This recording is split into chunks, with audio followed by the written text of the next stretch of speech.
दोस्तों, आज की कहानी एक कौवे और एक सर्प की कहानी है।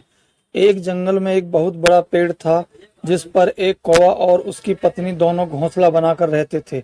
एक दिन कौवे की पत्नी ने 5 अंडे दिए। अब वो दिन रात उन अंडों की देखभाल करने लगी। कौवा भी भोजन की तलाश में चला जाता। उस पेड़ के नीचे बिल में एक खतरनाक और जहरीला सांप भी रहता था। एक दिन मौका पाकर वो सांप कौवे के घोंसले तक जा पहुंचा।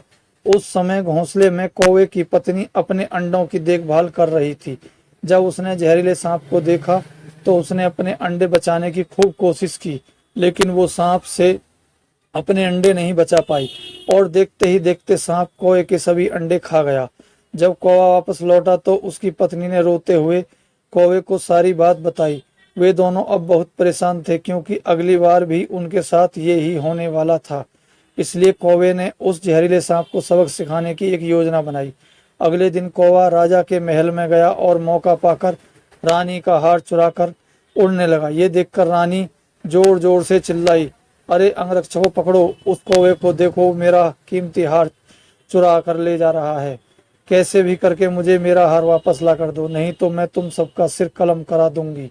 ये देखकर रानी के अंगरक्षक उस कौवे का पीछा करने लगे।